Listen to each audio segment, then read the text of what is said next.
Hello again, this is Edward Lee. In this segment I'm going to tell you how you can create a director in Ptolemy II.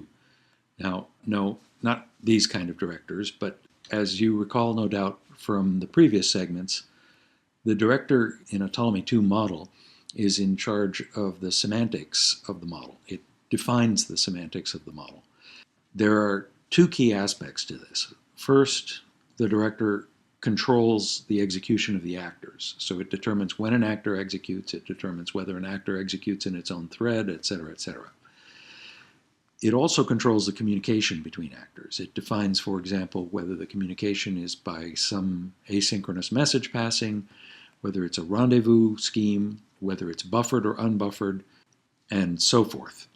So what I'm going to do today is I'm going to show you how to create a director that has a different communication semantics from any of the ones in our library, and possibly a desirable one for certain applications. So to explain how communication works between actors, I'm going to use this figure here, where at the bottom you can see schematically represented a producer actor with an output port, a consumer actor with an input port, and a director, and a connection between these two ports. Now, the way that the director manages the communication is that it provides an object that is of a class that implements the receiver interface, and for each communication between a producer actor and a consumer actor, it provides one instance of this receiver. So in the figure, the receiver is shown residing within the input port. Let's focus on the receiver interface. So there's really two methods in this interface that I would like to bring your attention to. The first is the put method. This method takes a token as an argument, and it is invoked by the producer actor. It's actually invoked via the I/O port, but that's relatively unimportant. What matters is that anytime the producer actor is going to send data to a consumer actor, the actual transport of the data is accomplished by invoking the put method and passing a token which encapsulates the data to be sent. The consumer actor calls the get method to retrieve the token. Now, since the director provides the receiver, the director provides the implementation of the put and the get method, and consequently the director defines the semantics of the communication. In Ptolemy II, there are a number of built-in directors, and each of these directors has a receiver that provides a particular implementation of the put and the get. You can see here an object model for a few of the receiver classes that are implemented in the Ptolemy tree.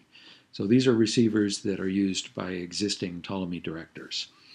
Now, what I'd like to do is show you how to create a director from scratch. Well, it's not really from scratch, actually. I'm going to take one of the existing directors and simply modify its behavior in a way that could be useful. As a general rule, this is a useful tactic in Ptolemy II, where you don't really want to be building things completely from scratch. Part of the idea of this experimental infrastructure is to provide you a lot to work with so that you can take existing mechanisms and simply modify them to accomplish the behavior that you would like. Now, the particular director that I'm going to create is, in fact, in the Ptolemy tree. The location for it is shown in this slide, so you can reference that if you download the Ptolemy software. And there's an example model that uses this director, which is also pointed to here. So before I actually go to creating this new director, I'm going to explain to you what we're going to try to accomplish with this director. So to do that, I would like to show you a Ptolemy model that I constructed in order to illustrate the particular problem that I will address with this new director.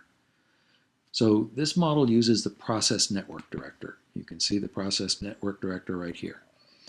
And the process network director is unlike the directors you've seen so far in that each of the actors in the model will execute in its own thread. So the actors are actually executing genuinely concurrently.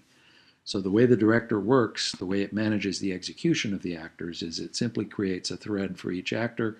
That thread executes the actor in an infinite loop until the director detects a deadlock, which is a lack of activity when there's no actor running and no data to be consumed, then the director will have detected a deadlock and it'll halt the execution. So it's a fairly simple, conceptually simple execution model, but there's a key property of the process network director, which is that it's an implementation of what's known as a con process network. And con process networks are deterministic. They're deterministic in a particularly strong sense. Despite the fact that each of these actors are executing in separate threads and that there's a thread scheduler over which we have no control governing the interleaving of those threads, despite that fact, the sequence of values that are produced on each of these connections is deterministic. It's independent of the scheduling decisions that the thread scheduler makes. Now, to illustrate this point, I've created here two actors that simply produce sinusoidal signals and a consumer actor that I can look inside and see all it's doing is adding all of the signals that are coming in on its input, and then it's going to sleep for some period of time, where the period of time is determined by a parameter. Now, the reason for the sleep actor here is that I would like to be able to emulate variable execution times for this actor. So by setting this parameter, I can have this actor execute very slowly or very quickly. So by default, the execution time is set to 0, so the sleep actor won't do anything interesting, and the actor will execute very quickly. When data is available at its input, it will simply add those data tokens and produce them on the output port. So if I execute this model, I will see that there are two sine waves being produced by these producers that are getting added together by this consumer, and then the sum of the two sine waves is being displayed by this scope. Now, in this model, I have also slowed down the execution of these two producers. In fact, they have parameters which are a sampling period, which is set to 0.1, and they similarly internally use a sleep actor in order to model an execution time. So what this means is that each token that is produced by this producer involves one invocation of the sleep actor, which with the parameter set to 0.1 causes the actor to sleep for 100 milliseconds. So we should be getting roughly 10 samples per second out of this producer, and similarly 10 samples per second out of this producer. Now, the key thing about process networks is that the signal that I get at this plotter is independent of the thread scheduling. And it's also independent of the execution times, which of course affect the thread scheduling. So you can see that even though the thread scheduler is probably doing quite a few other things on my machine and periodically going off and doing things like garbage collection in Java, etc., the signal that's being produced is perfectly repeatable. It's simply the sum of two sinusoids. And in fact, if I change the execution time of this consumer actor, so for example, let me make it equal to 200 milliseconds, then I can see in this plot that the production of values has dramatically slowed down. The tokens that are being provided to this plotter are coming much more slowly because the consumer is not, in fact, not keeping up with the producers. Nevertheless, despite the fact that the consumer is not keeping up with the producers, the result is deterministic. So the schedule has no impact on the result. And this will be true even if I slow down much more aggressively the execution of this consumer. The process network director has considerable smarts built into it to manage, for example, to avoid buffer overflow. So in particular, it's actually throttling the execution of these producers to prevent them from executing fast enough to build up many unconsumed tokens on a connection to the consumer. But that's a little bit of an aside, and we don't need to worry about that right now. Now, here's the behavior that I would like to change. Suppose that that these periodic producers, I don't want them to be throttled. I want them, in fact, to execute at 100 milliseconds as best as we can on this platform. And I would like the consumer to simply use the most recent values provided by these producers, rather than using all of the values provided by the producers. So, in other words, I would like to change the behavior of this director so that instead of consuming all of the tokens produced by the producers, if it can't keep up with the producers, then it will simply consume the most recent tokens produced by the producers. Now, with that behavior, the model will become non-deterministic. It's non-deterministic in the sense now that the actual values that I will get at the output will in fact depend on the execution time of this consumer. So that's our goal. Our goal is to create a variant of the process network director that for each communication between actors, instead of this communication being reliable, where every token produced by the producer is consumed by the consumer, instead of that, the consumer will simply read the most recent token produced by the producer whenever it's ready to read. Let's go into Eclipse, and I will create a new class.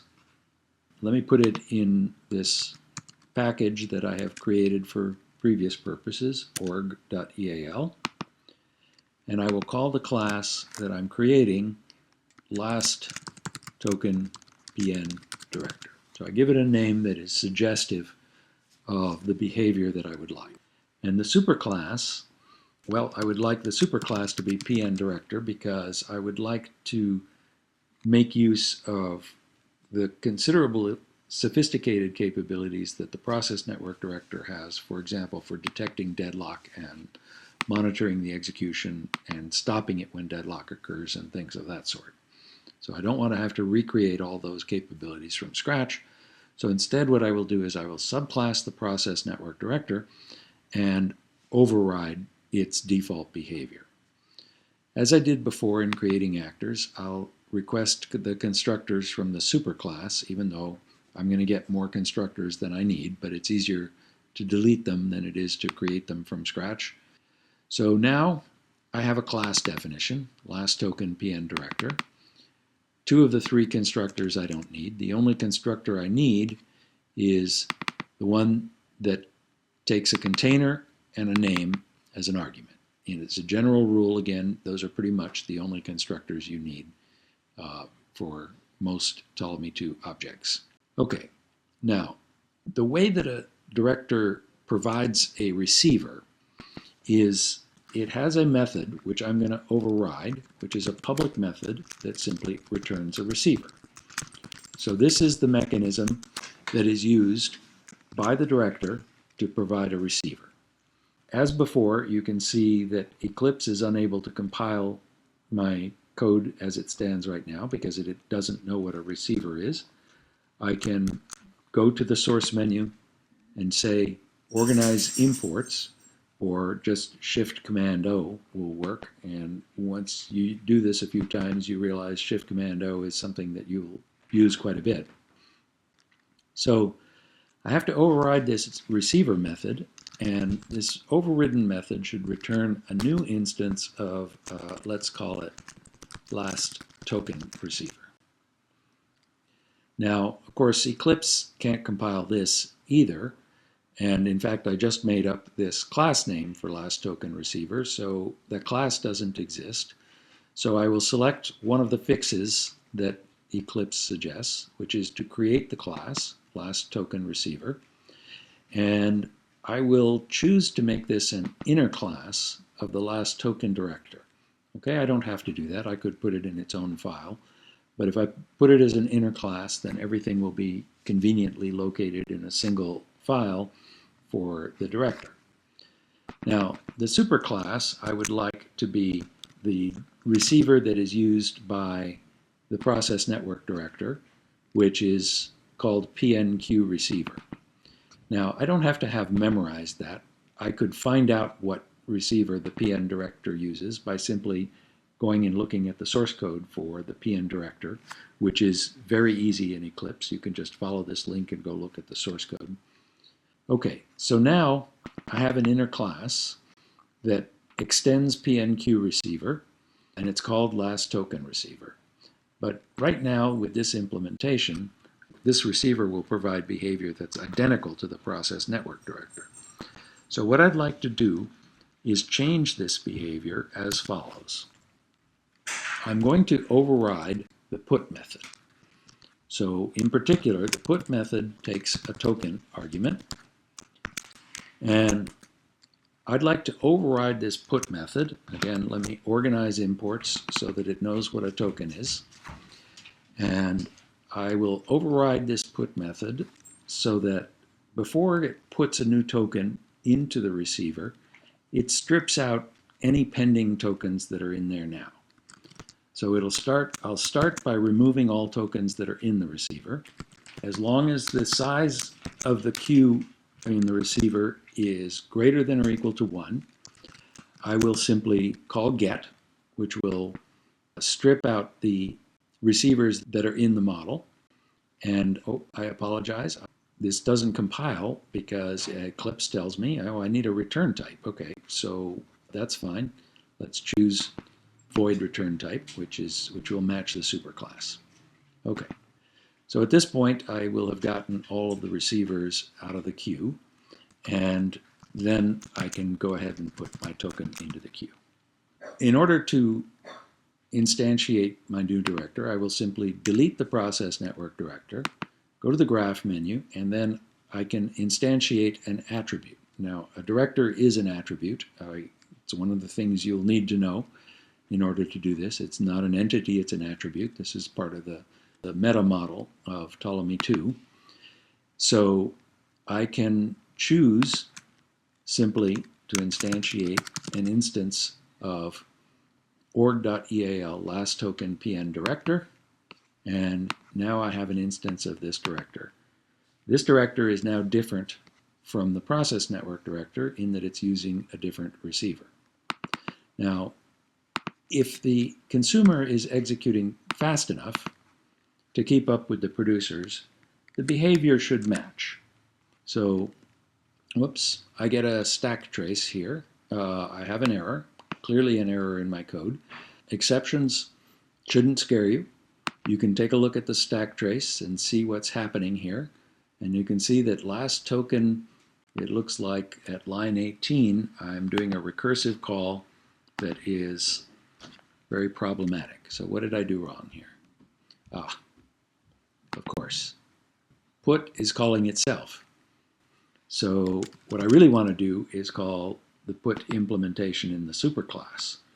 I had an infinite loop in this code, so I simply correct that and go back to my model, and I will try executing it again. And lo and behold, as long as the consumer can keep up with the producers, it will behave deterministically. But I can show you now that if I slow down this consumer so that it is no longer keeping up with the producer, so if I change the execution time to 200 milliseconds, then you'll see, in fact, now that the waveform that's being produced has a different shape. Okay? The shape of this waveform is, in fact, now depending on the execution time of this actor. If I slow it down even further, I will get yet another shape, an entirely different shape from this at the plotter. So you can see that this new director that I've created is, in fact, reading at the consumer the most recent values produced by the producers, and you can also see that it is now non-deterministic, which is not true of the base class process network director. But we are not quite done. There's a very subtle bug in this code. Take a close look at it. Right here, remember that the put method is called from one thread. It's called from the thread of the producer of the data. The get method, on the other hand, is called by the thread that's executing the consumer of the data. There's a potential problem here because when we retrieve the size, we may in fact determine that there is a token, but by the time get is called, the thread of the consumer may have already consumed that token. The get method in the process network director is blocking. If there's no token there, the thread will halt. Therefore, there's a very small probability, but a nonetheless non-zero probability, that this process will deadlock because the size will be 1, but before the get executes, the consumer thread will have retrieved the single token that was in there, and then the get procedure will block and will in fact never return because now there's no mechanism, there's no way for the producer to call put. So in order to fix that, we need to ensure that these lines of code are all executed atomically with respect to the other code. In order to do that, we have to take a look at the source code in the PNQ receiver, and we can determine by doing that that the PNQ receiver uses a monitor which implements a mutual exclusion lock using this protected variable underscore director. So it will be sufficient to simply enclose this block of code in a synchronized block that acquires a mutual exclusion lock using this director, and then once having acquired that lock, it will execute this code atomically. This code won't show any difference in behavior from what we just saw, but it eliminates the possibility, albeit a small possibility, of a deadlock occurring with a particular thread interleaving. So finally, I would like to just point you to some references. Ptolemy.org is the main entry point for getting information about Ptolemy. The latest release can be downloaded through that Ptolemy.org site, or I recommend actually doing this, particularly if you want to do experimentation, is to work from the latest version in the code repository rather than working from the latest release. Thank you very much.